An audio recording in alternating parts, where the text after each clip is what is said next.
The command came not with violence, but with a tone that knew no doubt, a tone shaped by years of quietly believing itself superior. "Ma'am, I need you to move. This section is for premium passengers only." The words, carried crisply through the first-class cabin of SkyWest Flight 2181 at Hartsfield-Jackson Atlanta International, landed like an unexpected slap, quiet but stinging, witnessed by 12 smartphones already raised, their owners more eager to capture drama than to intervene.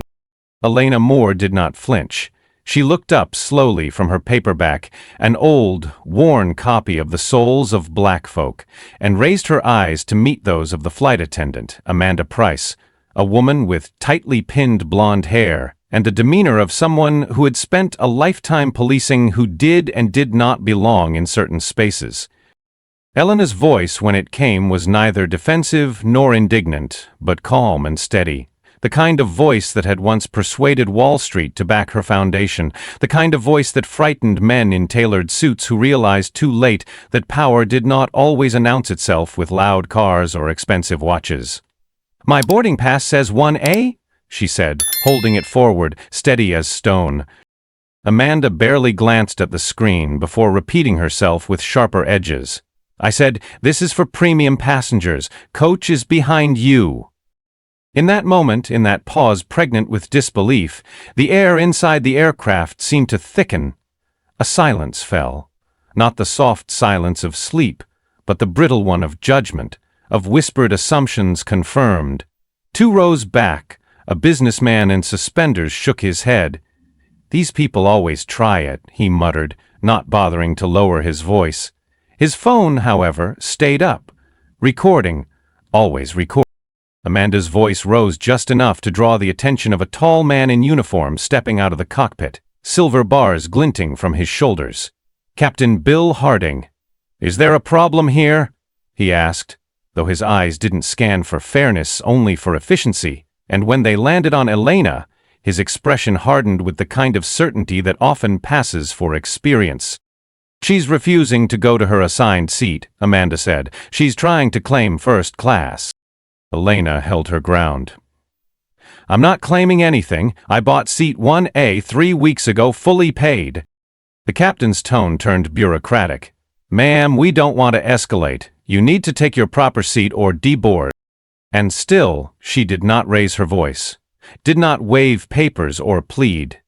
She merely unlocked her phone, opened her Airline app, and quietly said, "This is my proper seat."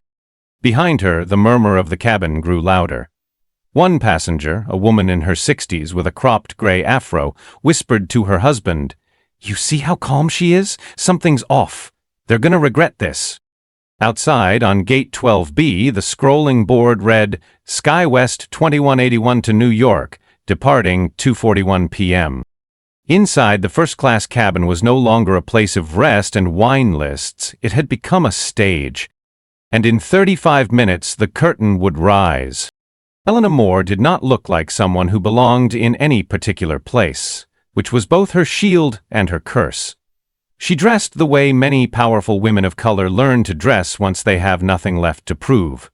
Quietly, simply, without the armor of logos or the burden of sharp tailoring, just a soft gray cardigan that fell just below her hips, a pair of well-worn navy jeans, and a canvas tote bag bearing the faded emblem of Spelman College. At 48, she carried herself like someone who had come through fire and learned how to walk without flinching. There was in her posture the quiet strength of survivors, in her eyes the stillness of a woman who had long stopped trying to be palatable. She wore no makeup, no perfume, and her hair was a soft crown of graying coils pulled into a low puff. On her wrist, a slim, leather-banded watch. Gifted, not flaunted. The ostrich feathers had gifted, not flaunted. Amanda Price, the flight attendant who had challenged her presence, belonged to a different world entirely, one built on neatness and policy, of tidy appearances and tightly drawn lines between service and suspicion. In her 18 years at SkyWest International, she had seen thousands of passengers, but remembered only the ones who had disrupted the unspoken order. And Elena, in her unbothered composure, her refusal to look apologetic, disrupted it thoroughly. Captain Bill Harding, who now loomed behind Amanda like a shadow shaped in pressed cotton and gold trim, had spent his life believing that instincts were better than facts. His voice was low, gruff, and accustomed to being obeyed. He didn't dislike black passengers, not actively, not consciously, but he had a particular discomfort with those who looked him in the eye as equals, and Elena had not looked away once. The cabin smelled faintly of citrus cleanser and burnt espresso, and as Elena sat in seat 1A, her seat, still unacknowledged, 12 other passengers surrounded her with a quiet hum of watching, judging, speculating. Some filmed, some whispered, and a few merely observed with the cool detachment of those who had long decided what kind of story they were watching. Outside the plane at Gate 12B, Diane Reynolds, the ground operations supervisor with a reputation for no-nonsense efficiency, had already been radioed. Diane, a woman who had risen through the ranks by never questioning her orders and by trusting uniformed authority over uncredentialed truth, now walked briskly toward the gate with a clipboard and a smile as sharp as her heels. Somewhere in row 3B, Leslie Carter, a 52-year-old ER physician and long-term advocate for patient equity, was closing her tablet and watching Elena with a growing sense of unease. Something in the woman's stillness, so absolute, so calculated, reminded her not of helplessness, but of control. Dr. Carter had treated enough trauma to know when someone was absorbing shock, not from fear, but from a long, familiar insult, and she didn't like where this was going. As the aircraft doors remained open and the murmurs grew louder, it became clear this was no longer about a seat on a plane. This was about who gets to belong, who is forced to explain themselves, and who is assumed correct by virtue of being white, male, or dressed in the predictable currency of power. What no one knew, what not even Elena had fully decided, was how far this would go. But the clock was ticking, and silence had already done enough harm. Amanda Price leaned closer now, as though proximity might enforce her authority, and repeated her request, this time with a patronizing lilt, the kind used with tourists who don't understand English, or children who are close to crying. "Ma'am, are you sure you meant to book first class? These things can get confusing, especially when using third-party website." Elena did not move. She held up her phone with the boarding pass displayed, the seat assignment clear, the date unambiguous, and yet Amanda's eyes flicked over it like it was a counterfeit bill, her mouth tightening into a frown so practiced it could have been carved from stone. "We'll need to verify this with the system," she said, turning to her handheld tablet with the urgency of someone preparing a defense against fraud. From 2 seats behind, a man in a pale blue suit with tufts of white hair above each ear leaned forward and offered his wisdom, uninvited but resolute. "Maybe you should just go to the back and let them sort it out, miss. No reason to hold everyone up." Amanda nodded, pleased with his interjection, grateful for the chorus of assumed decency that often accompanied indignation dressed as order. "Exactly, sir," she said. "We appreciate your cooperation, ma'am. Let's just make sure you're in the right seat." Elena's voice did not rise, but it carried. "I am in the right seat." Captain Harding, who had lingered nearby with a disinterest born of expectation, stepped forward then, his arms crossed in the rehearsed stance of command. "Look," he said, "we've got a tight schedule. You can cooperate, or we'll need to involve airport security. This isn't personal, it's procedure." But it was personal, profoundly so, because no one had asked for Elena's identification until they had already decided she was wrong. No one had doubted the white man in 2A who hadn't looked up once from his Wall Street Journal. No one had questioned the couple in 4C and 4D who'd boarded with plastic bags instead of carry-ons. Yet Elena, calm and poised, with documentation in hand, was met with doubt that danced too easily into disdain. And then came the moment when Amanda muttered words that did not scream but echoed like sirens in the minds of those who knew how to hear them. "Some people really know how to work the system." It was not the sentence itself, but the "some people," the knowing look she gave the captain, the tightening of her jaw, the way she leaned slightly back as if expecting confrontation and knowing, somehow, she would win. Elena's fingers curled around her phone, not from rage, but to anchor herself, to remain seated in her rightful place both physically and metaphorically. She began to type, slowly, deliberately, not for spectacle, but for record. In row 3B, Dr. Carter stopped pretending not to listen. She pressed pause on her audiobook, turned off the screen, and turned toward the aisle. Her eyes locked with Elena's, and in that brief exchange, wordless but profound, past the recognition of two black women who had, in different uniforms and different settings, learned what it meant to be questioned not for their actions, but for their presence. Amanda was already calling ground control. The whisper crackled through her radio. Passenger refusing to comply with seating protocol. Possible fraudulent boarding. Requesting security at gate 12B. Outside, the sunlit terminal buzzed with ordinary travel sounds. Announcements, rolling suitcases, children's cries. Inside the cabin, the air thickened with something more dangerous than noise. Is it thickened with assumption? With certainty. With quiet cruelty performed in the name of procedure.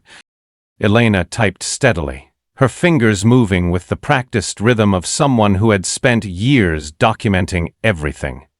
Not because she feared being forgotten, but because the truth, when recorded in quiet, irrefutable detail, had a power that shouting never could. Each tap on the screen was a choice, a refusal to be erased beneath politeness. She made a call, short and precise, her voice lowered but not secretive. "Boardroom A," she said. "Tell them I'll be remote. Situation developing at gate 12B. Proceed without me." She hung up before Amanda could finish her next demand. The captain, still hovering with all the authority of assumption, furrowed his brow as though unsure what exactly he had heard. The woman in 3B, Dr. Leslie Carter, leaned ever so slightly into the aisle, catching the cadence of Elena's tone, the kind of clipped calmness she recognized from trauma surgeons and military nurses, those who had no time for panic because they were already managing consequence. "That's not someone trying to steal a seat," she whispered to herself. "That's someone with a plan." Elena remained seated as the cabin turned into a theater of petty commands and rising tensions, her eyes steady, her hands firm, her phone now recording. Not theatrically, not angled for social media dramatics, but quietly, purposefully, facing upward from her lap, as if to say, "I am here, and I am bearing witness." Meanwhile, outside the plane, the digital world had begun to shift.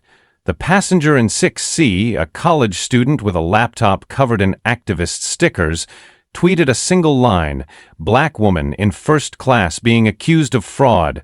Looks like she's got receipts. Flight 2181, SkyWest, Atlanta." The tweet was retweeted 12 times in the first 3 minutes. Inside the cockpit, Captain Harding's radio chirped. Security was en route. Amanda nodded, satisfied. Elena only looked at her phone, then at the time. 2:17 p.m. "Flight scheduled for 2:41, 24 minutes, she murmured, more to herself than anyone else. At the gate, Diane Reynolds arrived with the sure-footedness of someone used to diffusing tension with corporate script and controlled posture. She approached without making eye contact with Elena, speaking instead to Amanda. "Is this the one?" she asked, gesturing as if Elena were an object of confusion, not a paying customer. Amanda nodded. "Says she has first class, but nothing's matching our system."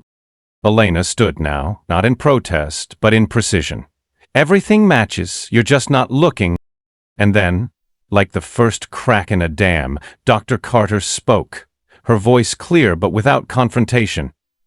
"Excuse me, I saw her boarding pass. It said 1A. She showed ID. She was calm. Why is no one verifying that?" Amanda stiffened, her face tightening not with guilt but with irritation, an irritation born of being publicly questioned by someone she had not preemptively categorized as a threat. Diane turned, finally addressing Elena directly. "Ma'am, we'll sort this out at the gate. For now, please come with me." Elena nodded once and reached for her tote. As she stood, her phone buzzed again, a text message that flashed only briefly on the screen before she locked it. "Emergency board assembled, awaiting directive." Dr. Carter caught a glimpse. Her eyes narrowed. Board? Emergency? What kind of woman carries a worn tote bag, gets mistaken for a trespasser, and yet has a boardroom awaiting her instructions? The air was changing. The players hadn't noticed yet. But something in the tide had begun to turn. And Elena Moore was no longer just a passenger. She is the storm approaching. The terminal was loud with movement but quiet with attention. Dozens of travelers had stopped mid-step, drawn by the gathering cluster of uniforms and the soft, firm presence of a woman who had neither raised her voice nor stepped out of line, yet stood as though she held the floor of a courtroom. Elena Moore reached into her tote bag with the calm of someone retrieving something that would end all debate. And when she produced her business card, it was not with flourish, but with the finality of truth. She handed it to Diane Reynolds without a word. The woman scanned the embossed text, and her face did not fall so much as it drained, the blood rushing elsewhere to compensate for what her brain had just absorbed. Elena Moore, founder and chief executive officer, Moore Impact Capital. Underneath, in smaller font, were the words, Major Equity Stakeholder, SkyWest International Holdings. The silence that followed was dense, not with confusion but comprehension. A man behind Diane, in a pilot's uniform and wireless earpiece, muttered something inaudible, then turned sharply on his heel. Amanda Price, who had stayed near the counter as backup, stepped forward, reaching instinctively for the card as if hoping to reclaim control through physical contact.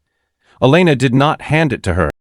Instead, Elena pulled a folder, thick, tabbed, immaculately organized, and opened it to a page marked SkyWest Equity Position. There, printed on official letterhead, was the documentation of a $480 million 0-cents investment made 6 months prior. Moore Impact Capital owns 22.7% of your airline, Elena said quietly. And as of last board meeting, our seat is the second most influential voting position on operational policy. The information landed like a bomb disguised as paperwork. Diane whispered something to a supervisor. Amanda, blinking rapidly, took a step back. Dr. Carter, standing nearby, exhaled sharply through her nose. The sound equal parts disbelief and vindication. A notification pinged on Elena's phone, which she raised just enough for those around her to see. The screen glowed with a Bloomberg ticker. Breaking. SkyWest Intellect. Shares dip amid viral video of possible discrimination incident at ATL. The video, already with over 600,000 views, showed Amanda's earlier interaction, captured from 3 different angles. The caption read, "Passenger wrongly accused of fraud. Turns out she's a major shareholder." More phones emerged, more hands swiping, more gasps rippling through the crowd like wind through brittle leaves. Elena remained where she was, no longer the woman being asked to prove her presence, but the one making others justify theirs. Captain Harding returned, slower now, and for the first time he looked directly into Elena's eyes. Not with challenge, but with a dawning awareness of just how much he had misjudged the situation. "Ms. Moore," he said, using her name now like an apology, "we had no idea." "That's the problem," she replied, her voice still steady. "You didn't ask, you assumed, and when the facts didn't match your assumptions, you escalated." Amanda spoke then, her voice thin and breaking. "I was just following protocol." Elena turned, and for the first time her tone shifted. Not cruelly, but with the weight of someone unmasking a truth long protected by polite silence. "Protocol doesn't require suspicion. You chose that. You chose to see me as a problem to be removed, not a customer to be served." Behind her, someone clapped once, then twice, and then it spread. Not a thunderous applause, but the kind that builds from people who recognize a truth spoken plainly and without venom. Dr. Carter joined in, the college student from 6C, the businessman who had once asked her to move, now looked at his phone, reading an article that called Elena the most powerful woman in finance you've never heard of. And for the first time since boarding, Elena smiled.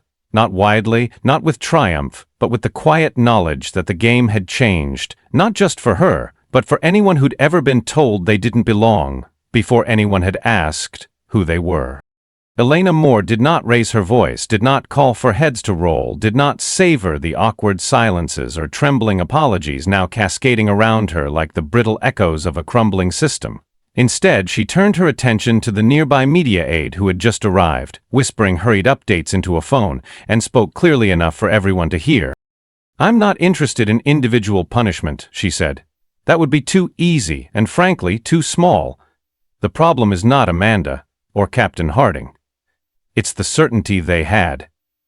That I couldn't possibly belong, and that if I said I did, I was lying. That certainty is what needs dismantling."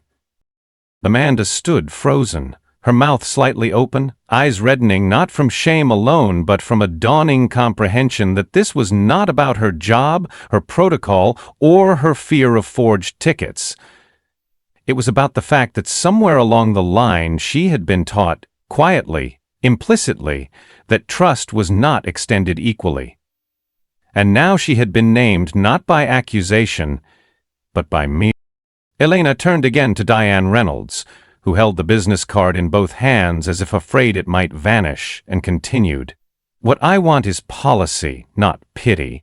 A system-wide audit of how passengers are treated, from boarding to conflict resolution. A public apology from SkyWest, not to me, but to everyone who's ever been dismissed or degraded because someone couldn't imagine them having a right to be seen." The crowd had quieted again, not because they were uninterested, but because they understood they were witnessing something rare.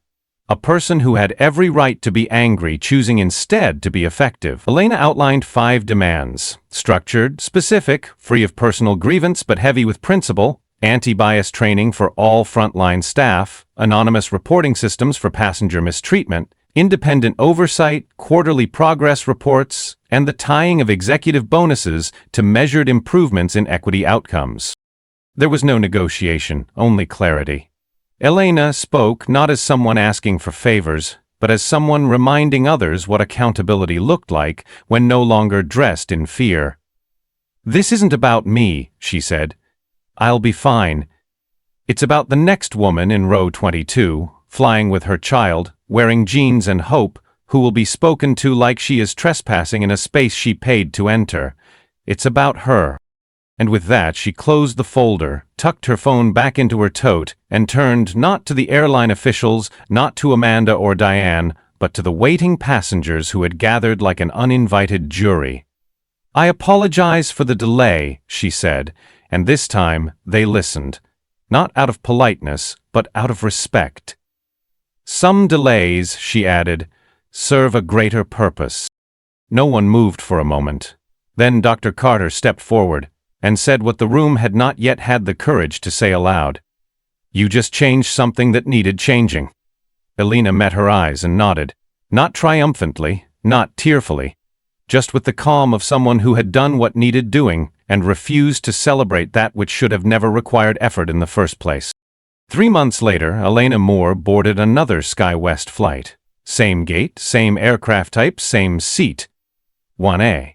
This time, no one questioned her boarding pass, no one paused before scanning her ID, and the young black flight attendant who welcomed her aboard did so with a smile that was not rehearsed, but real, as if he recognized something in her presence beyond title or wealth, perhaps something ancestral, something shared.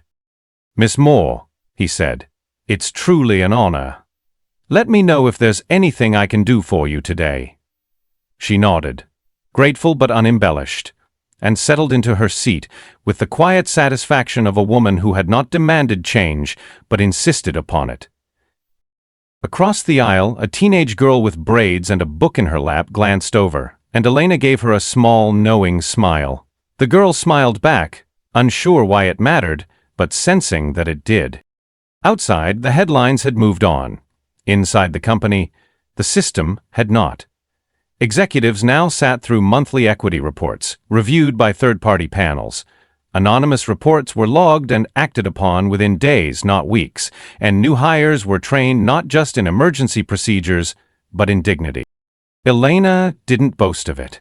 She never mentioned the changes in interviews, never attached her name to the reforms, But in the quiet moments, when she received a letter, like the one from a woman named Grace, who had been told to sit where she belonged on a flight to Detroit, and had used the new complaint system to see that flight attendant dismissed, she felt a small stillness in her chest, something akin to peace, though more practical. Dr. Leslie Carter had emailed a few weeks earlier to say that her hospital had adopted a similar reporting system after presenting Elena's case to their board. "You reminded me," she wrote, "that quiet action, well placed, can move mountains more effectively than 100 loud protests." Amanda Price, once so confident in the predictability of her protocols, was now enrolled in a community college course on systemic bias and human relations. She had sent a letter, unsigned but unmistakably hers, thanking Elena for not destroying her but instead forcing her to look. "You didn't humiliate me," the letter read. "You revealed me, and then gave me the chance to choose what came next." At the Transportation Equity Summit in Washington, Elena sat in the back of the auditorium, away from the stage, as the keynote speaker, a young woman named Imani Thompson, spoke about her work tracking racial disparities in boarding procedures across major airlines. Elena listened, unseen, as her own language echoed in Imani's speech: systems, not tempers; patterns, not exceptions; equity, not ego. And just before she left, she paused outside the convention hall where an exhibit displayed a timeline of pivotal moments in transportation reform. One photograph stood out, a grainy screenshot from a viral video taken at Gate 12B, with Elena seated calmly, phone in hand, as a flurry of uniforms surrounded her. Someone had added a caption underneath. It read simply, "She didn't raise her voice, she raised the standard." Elena stood there for a moment longer, then turned to go, not because the moment was over, but because she knew it had already rippled outward, beyond gates and glass, into boardrooms and training manuals, into policy and practice, into memory. And perhaps, if the world was lucky enough, into conscience.